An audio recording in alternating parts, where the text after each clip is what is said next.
terjadi pasca pertandingan antara Arema FC versus Persebaya Surabaya di Stadion. Sementara itu petisi desakan Ketua Umum PSSI Muhammad Irawan untuk mundur.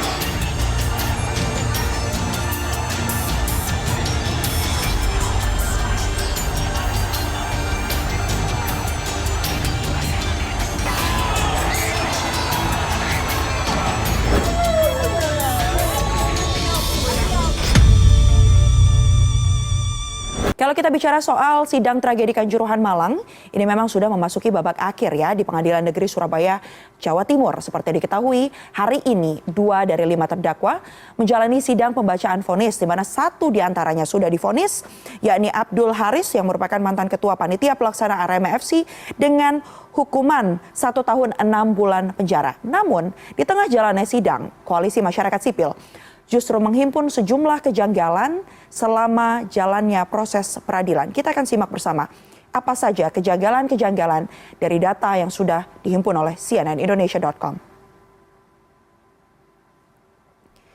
Perwakilan LBH Malang mengatakan bahwa kejanggalan dalam persidangan tragedi Kanjuruhan antara lain adanya pembatasan akses media dalam melakukan siaran langsung. Hal ini pun dinilai membatasi hak publik untuk memantau persidangan.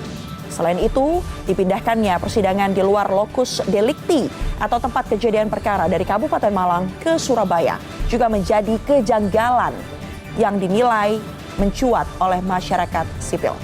Kejanggalan selanjutnya adalah diterimanya perwira aktif dari Polda Jawa Timur sebagai penasihat hukum 3 terdakwa dari unsur Polri. Menurut Koalisi Sipil, hal ini bisa menimbulkan konflik kepentingan dan bertentangan dengan undang-undang tentang advokat dan Polri. Sementara kejanggalan keempat adalah keterlibatan keluarga korban dan saksi mata. Lantaran puluhan saksi yang dihadirkan ini justru banyak berasal dari kepolisian. Artinya tidak ada atau minimnya keterlibatan baik itu dari keluarga korban maupun saksi mata yang ada di lokasi kejadian Stadion Kanjuruhan ya. Kemudian Koalisi Sipil juga menilai bahwa Majelis Hakim dan Jaksa Penuntut Umum cenderung bersikap pasif dalam menggali serta menguji kebenaran material dari keterangan saksi dalam persidangan. Dan ada beberapa fakta juga yang dinilai tidak ada dalam persidangan, termasuk adanya laporan Komnas HAM tentang penggunaan gas air mata yang berlebihan sebagai pemicu utama jatuhnya korban jiwa tragedi Kanjuruhan. Dan yang terakhir, adanya laporan tim gabungan independen mencari fakta yang menyimpulkan bahwa aparat keamanan tidak medomani tahapan pengamanan sesuai dengan Perka Polri dan melakukan penembakan gas air mata secara membabi buta ke arah lapangan, tribun, serta luar lapangan.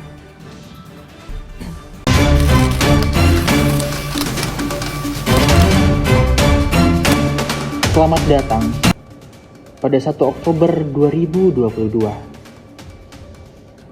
Sebuah stadion yang seharusnya menjadi panggung kegembiraan berubah menjadi saksi bisu salah satu tragedi yang tergelap di dalam sejarah olahraga kita Indonesia. Di malam hari itu, 135 nyawa melayang di Kanjuruhan.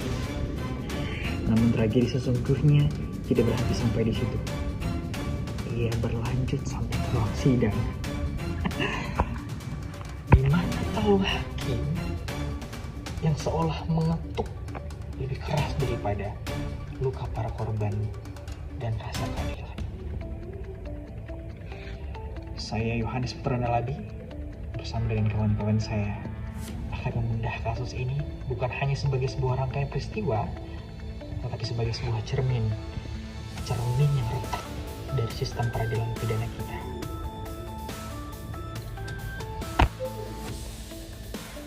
Untuk memulai analisis ini, kita harus memahami skala peristiwa di malam hari itu, yang tidak hanya secara kronologis, tetapi juga secara manusiawi.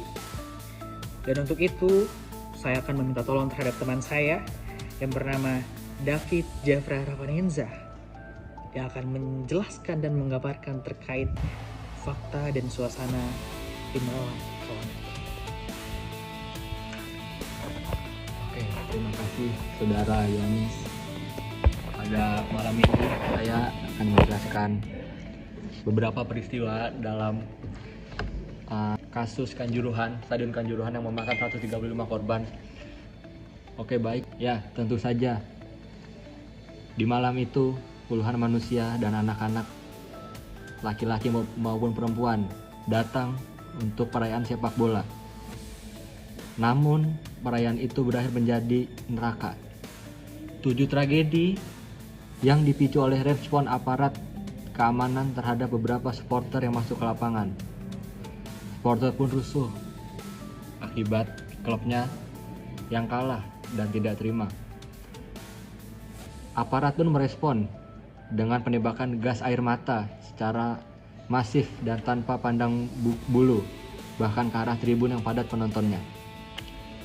Coba kita bayangkan suasananya, udara yang tadinya penuh sorak-sorai dalam sekejap menjadi pekat oleh gas yang menyesakan, perih di mata, dan membakar paru-paru. Kepanikan massal yang tak terhindarkan mengubah tribun menjadi zona kematian. Ribuan orang berlari membabi buta untuk mencari jalan keluar. Ironisnya, malah menjadi jebakan maut. Terkunci, sempit dan terhalang. Di lorong itulah 130 nyawa maupun orang besar, laki-laki, perempuan, semua terjebak. Nyawa mereka melayang bukan karena kerusuhan, melainkan karena aksi kericuhan yang terinjak-injak. Saat mencoba menyelamatkan diri, proses hukum kemudian menyeret segelintir orang dari kepolisian dan panitia pelaksana sebagai terdakwa.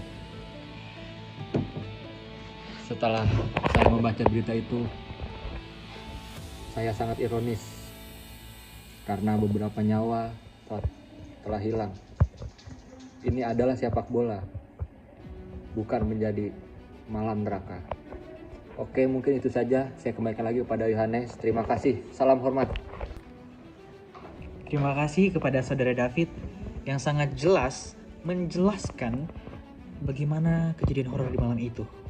Sekarang kita akan membahas terkait paradoksnya. Ya. Di hadapan tragedi kemanusiaan sebesar ini, mengapa bisa sistem hukum kita seolah hanya mampu menjeratnya dengan pasal kelalaian? Bagaimana logika hukum bisa sampai pada vonis oleh publik yang dianggap mencederai akal sehat?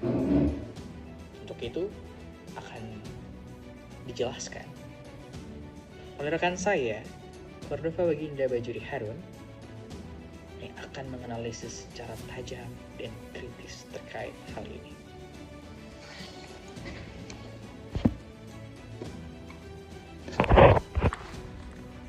Kalian pasti penasaran kan? Kelanjutan apa yang diomongin dari Saudara Jo. Kita bahas tuntas ya. Kenalin, nama saya Cordova. Saya ingin melanjutkan apa yang sudah dianalisa dari Saudara Yohanes. Jadi ini adalah wujud nyata dari apa yang disebut supremasi prosedur di atas substansi. Secara prosedural, jaksa memilih pasal 359 KUHP tentang kelalaian karena secara teknis pembuktiannya paling mudah. Mens rea dalam pasal pembunuhan adalah tantangan besar yang kemungkinan besar akan dimentahkan di pengadilan dalam konteks kericuhan massal. Kemudian, logika hakim dalam vonisnya menunjukkan betapa terisolasinya ruang sidang dari realitas sosial. Saat hakim menyatakan gas air mata tidak mematikan dan tidak ada hubungan sebab akibat langsung antara perintah terdakwa dengan kematian korban, mereka sedang menerapkan standar pembuktian pidana yang paling kaku. Mereka mengabaikan laporan, TGIPF, dan prinsip kausalitas yang lebih luas. Akhirnya, kita mendapatkan sebuah keputusan yang mungkin benar secara prosedural, namun terasa salah secara fundamental. Inilah contoh sempurna di mana hukum gagal berfungsi sebagai alat untuk mencapai keadilan. Ya, seperti itu.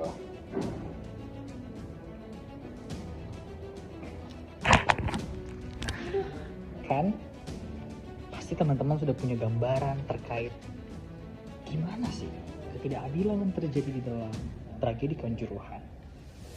Maka analisa kami tidak berhenti sampai di situ saja. Yang lebih rinci, detail, dan lebih spesifik terkait ketidakadilan ini akan dibahas oleh teman saya bernama Rachel Constantine, di mana keadilan prosedural yang terasa hampa ini akan dibedah secara kritis oleh Rachel dari sudut pandang hak asasi manusia dan pelanggaran apa yang paling fundamental terjadi baik saat tragedi maupun di ruang sidang. Baik, jadi saya akan melanjutkan dari apa yang telah disampaikan oleh teman saya Johannes. Pelanggaran yang paling fundamental adalah terhadap hak untuk hidup. Mengapa? Karena sifatnya tidak dapat dikurangi dalam kondisi apapun. Negara melalui aparatnya gagal total dalam melindungi hak ini, dan proses peradilan kemudian menjadi pelanggaran kedua saat tragedi reduksi menjadi sekedar kelalaian, terjadi proses dehumaniasi terhadap 135 korban jiwa. Dan nyawa mereka ini seolah tidak berharga bagi keluarga korban, sehingga vonis ringan dan bebas itu bukan hanya mengecewakan, namun itu adalah suatu pesan brutal dari negara bahwa nyawa seseorang atau nyawa orang yang mereka cintai ini tidak penting di mata hukum, dan suara dari penderitaan mereka menjadi tidak relevan dalam kalkulasi pasal dan pembuktian formal. Oke guys, jadi sekarang saya akan membahas terkait ketidakadilannya dalam putusan tragedi Kanjuruhan ini. Saya sudah menulis beberapa poin penting. Yang pertama itu vonis bebas awal untuk perwira polisi. Jadi ada dua perwira polisi. Yang pertama Kompol Wahyu Setio Pratno dan AKP Bambang Sidiki Ahmadi yang awalnya divonis bebas. Kemudian Mahkamah Agung membatalkan vonis tersebut dan menjatuhkan hukuman penjara 2,5 tahun dan 2 tahun. Vonis ini tetap dinilai terlalu ringan dibanding 135 korban jiwa. Dan pembebasan awal mereka sangat melukai rasa keadilan publik terkait tanggung jawab sebagai aparat negara. Selanjutnya ada vonis ringan terdakwa lainnya. Dan alasan utama ketidakadilan yang dirasakan, yang pertama itu hilangnya rasa kemanusiaan, dan yang kedua dugaan impunitas aparat, dan yang ketiga gagal menjangkau tanggung jawab sistematis, dan yang terakhir minimnya keadilan restoratif. Jadi secara keseluruhan, vonis yang terlalu ringan atau pembebasan awal bagi beberapa terdakwa kunci tidak sebanding dengan jumlah korban jiwa yang sangat besar dan membuat putusan ini jauh dari harapan keadilan masyarakat. Selanjutnya,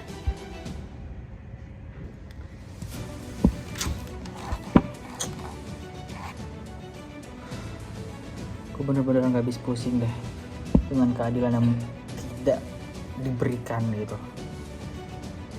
Masih pusing gak ngerti. Jadi gue mau nanya sama teman gue namanya Vigo Fahmi. Gue mau nanya kayak kok bisa negara ngirimin pesan sebrutal itu melalui sistem peradilannya. Kira-kira apa dampak korosifnya bagi hubungan antara warga negara dan juga negaranya?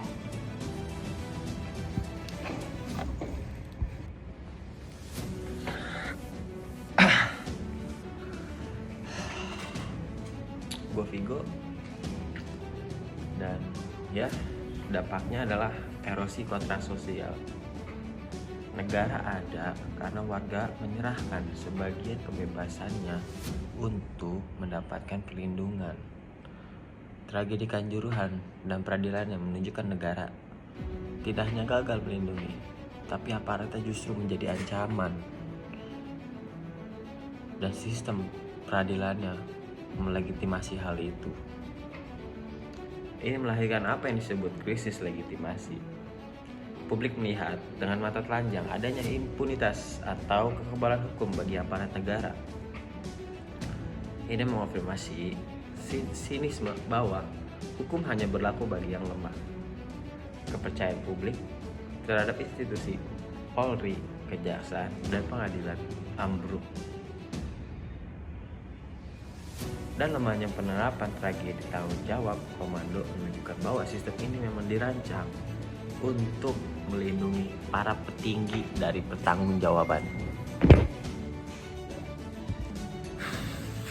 Itu dia tadi guys, analisis yang sangat suram bukan terkait Indonesia dan Kanjuruhan. Tentang kondisi sistem kita, begitulah ya. Tapi kita nggak boleh naruh pesimis ya kan, kita nggak boleh pesimis dan berhenti berharap kepada keadilan di Indonesia ini. Maka dari itu saya akan meminta bantuan kepada teman saya yaitu Javan Emil Maniagasi untuk merepresentasikan kita sebagai generasi yang berharap pada masa depan dan juga keadilan yang terbaik bagi bangsa ini dan juga masyarakatnya. Kira-kira apa aja jalan keluar yang paling mendesak dan konkret, untuk itu akan saya berikan kepada teman saya. Itu hal yang penting, membangun jauh lebih penting. Tragedi ini harus menjadi titik nol untuk reformasi total, bukan parsial. Di hal mutlak yang pertama yaitu reformasi prosedural pengawas eksternal yang kuat sudah tidak bisa lagi ditawarkan. Harus adanya badan investigasi independen permanen untuk menangani kasus kekerasan oleh aparat, penyelidikan internal, dan oleh korup yang sama, sebuah lelucon tragis. Yang kedua, reformasi kultural dari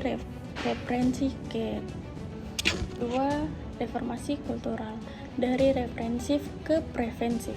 Kultural militeristik dalam pengamanan sipil harus diakhiri. APH harus dididik ulang oleh psikologi massa, teknik deeskalasi dan manajemen kerumunan. Bukan pengadilan perusahaan. Ini soal perubahan DNA institusi, bukan sekedar pengganti personal. Yang ketiga, reformasi akuntabilitas teknologi sebagai pengawas. Wajibkan pengguna body kamera ditanyakan tidak dimanipulasi dan terhubung ke pusat pemantauan independen. Ini bukan lagi soal transportasi, ini soal menciptakan bukti objektif yang memaksa setiap aparat untuk bertanggung jawab atas setiap tindakannya.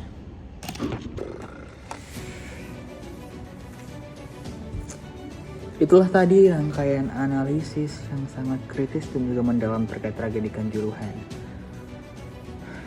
Tragedi Kanjuruhan adalah sebuah cermin yang retak bagi sistem peradilan pidana kita. Tugas kita bersama sebagai seorang akademisi, sebagai seorang warga, dan juga masyarakat adalah memastikan retakan itu tidak akan kita biarkan, tapi kita akan perbaiki bersama-sama. Maka teruslah mengingat, teruslah bersuara, dan teruslah menuntut keadilan yang substantif dan juga yang kritis. Terima kasih telah menyimak analisis kami. Semoga Anda menyukainya. Guys, sekian dari kami. Terima kasih. Kurang lebihnya mohon maaf.